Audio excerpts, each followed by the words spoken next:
नमस्कार भावांनो बहिणींनो, तुमची ताई आता नेमकीच दळून आली. थोडीशी भैयाला खिचडी बनवून दिली. तुमच्या ताईला आता हे घर साफ करायचंय मागचं.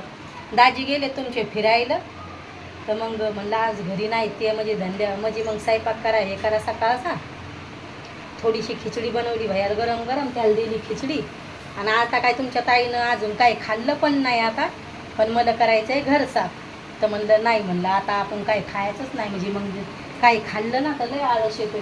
ते मागचं घर झालं आहे साफ करणं. आता हे करते, स्वयंपाकाचं घर साफ करायचं हे किचनचं. आणि भैयाला म्हणलं तिथं पेपर आण, म्हणलं भैया लय लवकर खराब झाला माया, पण ते मी अलीकडं चुला वळडाच नाही त्याच्यामुळं जाऊ द्या आता. भैया म्हणे आणून देतो. भैयाचा चालला आहे आराम. आणि दळून आले पहिलं. आता हळदीचा भाव विचारला मी, हळद दळूत तर आमच्या इकडे लगे शक्य आहे म्हणून लगे मग हळदी दळायचं तर म्हणलं दळून आणा. पण आता आधी करते घरातल्या साफसफाई. आज दिवसभर या घरातल्या साफसफाई करते. आता दाजी गेले तुमचे फिरायला बाहेर, त्याच्या मावस भावासोबत जाईल ते फिरायला. आता मी त्याला नेमकाच फोन केला तर म्हणे पोहोचलो त्याच्या मावशीच्या घरी. तर मी आता म्हणलं आधी घ्यावा आपण दळण गिळण करून, म्हणलं दळण केलं, दळून आणलं. संध्याकाळच्या पुरतंच पीठ होतं या बारच्यानं लवकर म्हणजे, नाहीतर मी लगे चांगलं लगे 4 किलो असलं डब्यात तवा दळून आणत असते. ह्या बारच्यानं गेलेच नाही लवकर, ऊन म्हणून संध्याकाळचं होत होतं. पण म्हणलं लगेच डब्बा खाली झाला तर चांगलं नाही वाटत. आता आम्ही भेळ करणार आहे. तर घर साफ केल्या म्हणजे घर साफ केल्याच्या नंतर भेळ करायला लावणार आहे बाई. कुरकुरा इकडं आमच्या इकडं ममरा म्हणते, त्या मुरमुरे यायला आपल्या इकडं मुरमुरे म्हणते. इकडं ममरा म्हणलं तर देते, सुरतला ममरा म्हणावं लागते.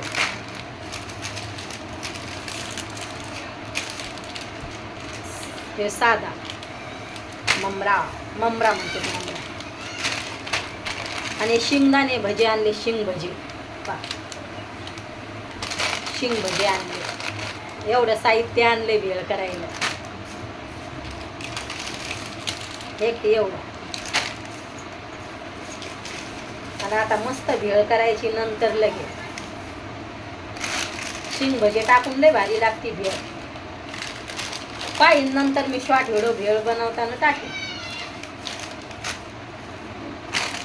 जर उशीर झाला तर मग नाही टाकणार. आता मला घर साफ करता करता टाईम होणार आहे. पाण्यावाले दादा नाही आले. तिकडं दिसली होती मला त्या दादाची गाडी, पण म्हणलं येते मी पण नाही आली. तुमच्या ताईला एवढे काम आहेत. आता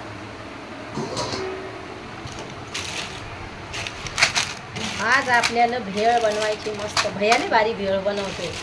लिंब गिंब तर आणलेलंच असते, लिंब आणलेलंच असते त्यांना. एवढ्या साहित्याची भेळ बनवून खायची आपल्याला. आपलं साहित्य किती एवढं. ह्याच्यात अजून कांदे पडतील, लिंबू, हिरवी मिरची थोडीशी, आणि मला आवडते थोडासा सांबार. तर एवढी भेळ करून खाणारी दोघं माय लेकरं आम्ही. एवढी याची भेळ मस्त लगे थोडं थांबून लगे बनवून खाऊ. आधी करते घराची साफसफाई. लय घर झाले आपलं म्हणजे धूळ एवढी नाही झाली, पण मग चालूच राहते. मला करमत नाही. मग थोडीशी धूळ वाटली तर म्हणलं आपण आता मागच्या घराची साफसफाई करून घ्यावा.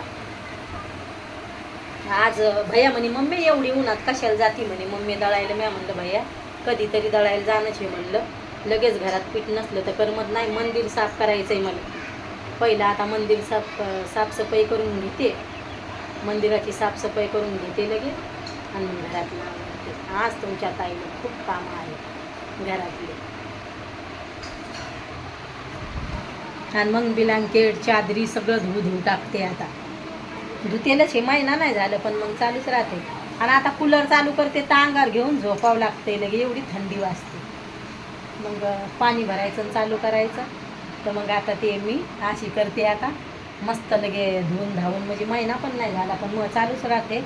आणि ती पण आता ती नवी घेतली तर ती तर लई जड आहे. आता दाजी घरी असले ते पण मदत नाही करू लागत. काही घरातल्या कामाला कधीच नाहीत मदत करत ते, कधीच नाही. मग ते काय काम आहे घरी. एवढ्याले आता माझ्या भैयाला पण उचलत नाहीत, मग त्याच्यामुळं मग मी मोठ्याले वस्तू काढतच नसते अंगावरचे. मला उचलत नाही, मग कधी धुवावं मी ते एकटीनं, म्हणून मग मी पॅक करून पणगात ठेवायला असते ते. आणि आता हिवाळ्याचं काढेल होतं एक वरी, मग त्याच्यामुळं त्याला पण जास्त दिवस नाही घेतलं ते अंगावर. धुवायचं काम नाही ते, पण उन्हाळ्याचं आता आवरून घ्यावं लागेल. तर म्हणलं आपण आपल्या आता साफसफाया झाल्या तुमच्या ताईच्याच चालू. महिना नाही झाला तर एवढ्या लवकर घर धूळ येतील, धूळ येते. तरी पडदा खिडकीला लावेलच असतोय मी, तरी सारखी धूळ येत राहते, सारखी धूळ. आता मी ह्या बाल्कनीतल्या दरवाजाला पण मा विचार आहे पडदा करून घ्यायचा या दरवाजाला. आता ह्या टी व्ही चालू आहे भैयाची, पण व्हिडिओ काढायला लागलं मग त्याचा मूड होतोय, मग मूड हाफ होऊन जातोय त्याचा, असं होतंय. मग ह्याच घरात उजीड येतोय, आपल्या मागच्या घरात उजीडच येत नाही, कायम सांगते मी तुम्हाला. भावांनो बहिणींनो, आपल्या व्हिडिओची कोण कोण वाट पाहत आहे तर नक्की सांगा जा कमेंटमध्ये, कोण कोण वाट पाहत आहे म्हणून. आपल्या चॅनलला सपोर्ट करा जा भावांनो बहिणींनो. व्हिडिओ कसे वाटते तर नक्की सांगा कमेंटमध्ये. आणि पहा आता तुमच्या ताईला एवढा गराडा काढायचा हो, लय घ्या आता. तरी पण मी घरगीर पुसूनच गेलते, म्हणलं जावा साफ करायचा, पण तर कोणी आलं हे गेलंय मग घर चांगलं वाटत नाही, त्याच्यामुळे ते पेपर लावून घ्यायचं आहे तिथं. आता बाय भावांनो बहिणींनो, भेटते उद्याच्या व्हिडिओमध्ये.